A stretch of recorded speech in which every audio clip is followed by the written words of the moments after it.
आजची ही रेसिपी खूप खास आहे कारण आज मी तुम्हाला एक अशी ट्रिक सांगणार आहे ज्यामुळे तुमच्या कुरडया दुधासारख्या पांढरे शुभ्र होतील आणि तेलात टाकताच अगदी दुप्पट ते तिप्पट फुलतील.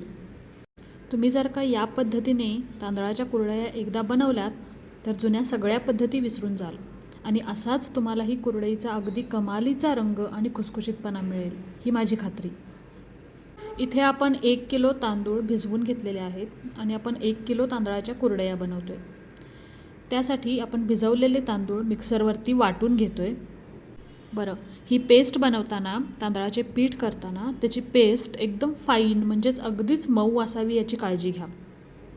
तर एकदा का आपली पेस्ट तयार झाली तर एक मोठं पातेलं घेऊन त्याला आतमध्ये आपण तेलाचं ग्रीसिंग करून घेऊ.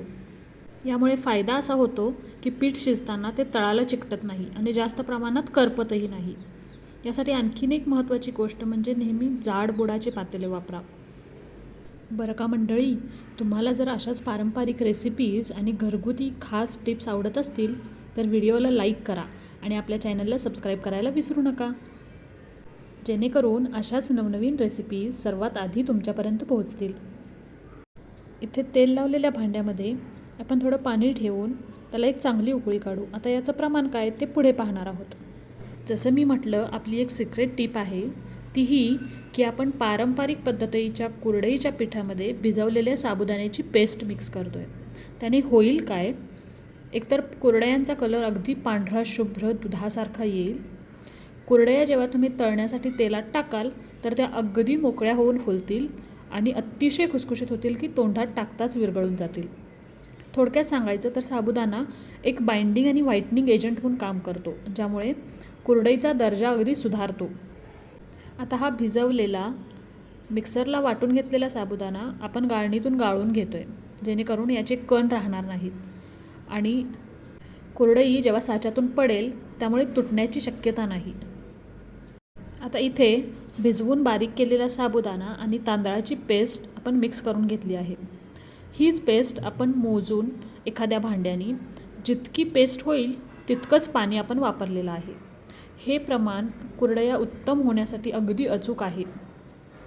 तर आपण जे पाणी गरम करण्यासाठी ठेवलं होतं त्यामध्ये ही पेस्ट हळूहळू टाकत एकसारखी ढवळावी. अगदी सावकाश आणि व्यवस्थित ही पेस्ट मिक्स केली पाण्यामध्ये तर गुठळ्या बिलकुल होणार नाहीत आणि एकाच एक असं हे पीठ आणि पाण्याचं प्रमाण अगदीच अचूक आहे. बरं, आता हे पीठ अगदी ट्रान्सपरंट होईपर्यंत नीट शिजू देणे अत्यंत आवश्यक आहे. जर का तुम्ही गडबड केली, पीठ कमी शिजलं गेलं तर नंतर कुरडयात तुटायची शक्यता असते. जेव्हा ते अगदी व्यवस्थित शिजतं तेव्हा तुमची कुरडई अगदी चकचकीत आणि लवचिक तयार होईल, जेणेकरून ती तुटणारही नाही. यामध्ये आपण मीठ मिक्स केलेलं आहे. तर आता पारदर्शक म्हणजे नेमकं कसं पीठ शिजवायचं, पीठ शिजल्याची खात्री करायची कशी? अनेकदा नवीन शिकणाऱ्यांना हा प्रश्न पडतो की पीठ नक्की शिजले आहे का नाही, हे कसे कळेल मला? याची एक सोपी आणि खात्रीशीर घरगुती चाचणी आहे.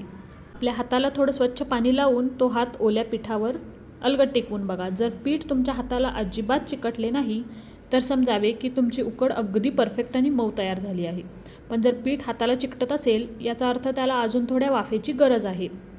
अशावेळी गॅसची आच मंद करा आणि पातेल्यावर झाकण ठेवून आणखीन एक वाफ काढून घ्या. पीठ जर योग्य शिजले तरच कुरडईला साच्यातून पडताना त्रास नाही होत आणि वाळल्यावर ती तडकून तुटत नाही.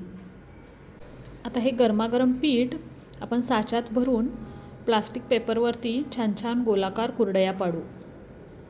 बरं का, कुरडया पाडतानाही त्या अगदी मध्यम आकाराच्या असाव्यात, खूप मोठ्या नसाव्यात, जेणेकरून जेव्हा तुम्ही तळाल आपण वापरलेल्या साबुदाण्याच्या पेस्टमध्ये त्या अगदी दुप्पट ते तिप्पट फुलतील.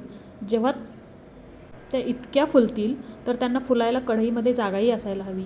त्यामुळे अगदी मध्यम आकाराच्या एकावर एक जास्त फेर न घेता बनवलेल्या कुरडया अतिशय उत्तम तळल्या जातील. जर तुम्ही कुरडई खूप जाड बनवली तर ती आतमध्ये कच्ची राहायची शक्यता असते तळताना.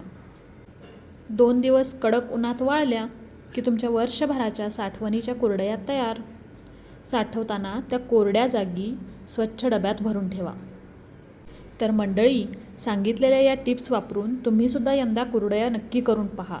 तुम्हाला हा व्हिडिओ आणि साबुदाण्याची टिप कशी वाटली हे कमेंट्समध्ये सांगायला विसरू नका. हा व्हिडिओ आपल्या मित्रपरिवारासोबत शेअर करा. पुन्हा भेटूया अशाच अस्सल महाराष्ट्रीयन पारंपरिक रेसिपीसह. तोपर्यंत धन्यवाद.